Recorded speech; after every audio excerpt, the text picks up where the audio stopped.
In part 3 of my series, The Ignorance of Pride, I bring up the subject of Leviathan. As a reminder, here's what I wrote. In that day the Lord will punish Leviathan, the fleeing serpent, with his fierce and great and mighty sword, even Leviathan, the twisted serpent, and he will kill the dragon who lives in the sea. Ever heard of Leviathan? Here he is called the fleeing serpent, the twisted serpent, and the dragon who lives in the sea. Not a literal dragon nor a literal sea, but an essence common to the sea of humanity, the essence of pride. Not surprisingly, this understanding helps explain the dragon seen in Revelation chapter 12. Strong's defines Leviathan as a wreathed animal, that is, a serpent, especially the crocodile or some other large sea monster. Figurative, the constellation of the dragon, also as a symbol of Babylon. It's taken from the root meaning properly to twine, that is, by implication, to unite, to remain, also to borrow as a form of obligation, or causative, to lend. As our definitions show, there's much to consider about Leviathan. Here's another powerful scripture. You broke the heads of Leviathan in pieces and gave him as food to the people inhabiting the wilderness. The heads of Leviathan? Yes, of which there are 7. And to add to this, we are told that Leviathan's scales are his pride. One is so near another that no air can come between them. Just a few verses later we read, he beholds every high thing. He is king over all the children of pride. What is further interesting is that the word Leviathan is found just 6 times in the King James Old Testament. 6 just happens to be the number of man's enmity with his Maker. Isn't our enmity a matter of pride? Okay, there you have it. So, how does this apply to the dragon in Revelation? Let's consider this. Perhaps we should begin with the woman clothed with the sun in Revelation 12:1, since she plays an important part in this understanding. And there appeared a great wonder in heaven, a woman clothed with the sun, and the moon under her feet, and upon her head a crown of 12 stars. And she, being with child, cried, travailing in birth, and pained to be delivered. What does the woman clothed with the sun represent? We must go to Galatians chapter 4 for our answer. Tell me, you who desire to be under the law, do you not listen to the law? For it is written that Abraham had 2 sons, one by a slave woman and one by a free woman. But the son of the slave was born according to the flesh, while the son of the free woman was born through promise. Now this may be interpreted allegorically. These women are 2 covenants. One is from Mount Sinai, bearing children for slavery. She is Hagar. Now Hagar is Mount Sinai in Arabia. She corresponds to the present Jerusalem, for she is in slavery with her children.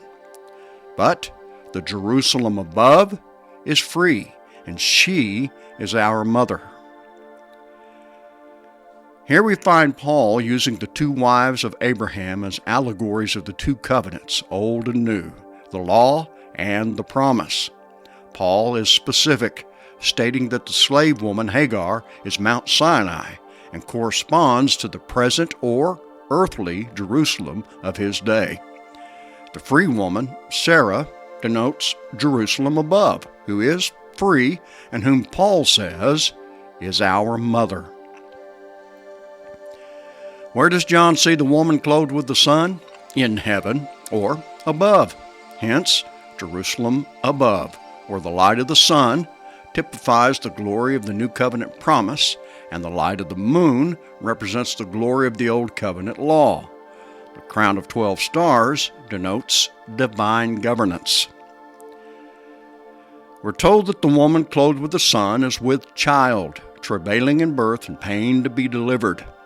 Just a few verses later we read, "She brought forth a man-child," or male son, "who was to rule all nations with a rod of iron. And her child was caught up unto God and to his throne." First and foremost, it is Christ who fits this description, satisfying the divine rule represented by the 12 stars. Now, having identified the woman clothed with the sun, as well as the man-child she gives birth to, we then come to the great red dragon. "And there appeared another wonder in heaven, and behold, a great red dragon, having 7 heads and 10 horns, and 7 crowns upon his heads. And his tail drew the 3rd part of the stars of heaven, and did cast them to the earth. And the dragon stood before the woman, which was ready to be delivered, for to devour her child as soon as it was born." As we see, I've inserted the references we've considered in light of their association with these passages. The 3rd reference reads, "And the dragon stood before the woman which was ready to be delivered, for to devour her child as soon as it was born." This corresponds to Galatians 4:29 and the 2 sons of the 2 covenants. Here's that passage. "But just as, at that time, he who was born according to the flesh persecuted him who was born according to the Spirit, so also it is now." Do you see it? The one born according to the flesh speaks of those born under the law, while the one born according to the Spirit speaks of those born under the promise. Of course, this is reflected in the opposition between Christ and the religious leaders of his time. Revelation 12:9 defines the great dragon as that ancient serpent who is called the devil and Satan, the deceiver of the whole world. With this in mind, note what Jesus tells the religious leaders of his day. Jesus said to them, "If God were your Father, you would love me, for I came from God and I am here. I came not of my own accord, but he sent me. Why do you not understand what I say? It is because you cannot bear to hear my word. You are of your father, the devil, and your will is to do your father's desires. He was a murderer from the beginning, and has nothing to do with the truth, because there is no truth in him. When he lies, he speaks out of his own character, for he is a liar and the father of lies." You are of your father, the devil, Jesus said. No, not physically speaking, but spiritually so, a product of Hagar, Mount Sinai, the Old Covenant, the law, and present Jerusalem, clearly not Jerusalem above. In 2 other passages, Paul refers to them as sons of disobedience.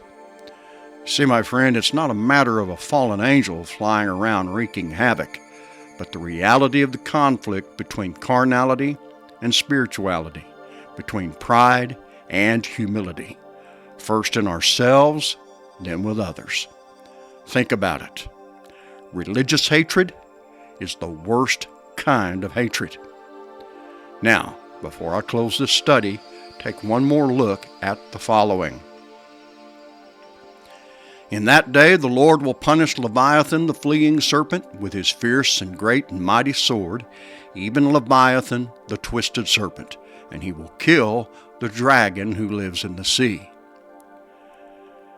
Strong's defines the word fleeing as a fugitive, that is, the serpent as fleeing. I immediately think of Cain, a fugitive and vagabond in the earth. Also note that we have 3 descriptions of Leviathan: the fleeing serpent, the twisted serpent, and the dragon who lives in the sea. That's a complete witness. Much to ponder, my friends, so I'll close here. But be sure to join me in the next study. Please feel free to like, comment, or subscribe, and I sincerely thank you for being a part of Grain of Wheat Publishing.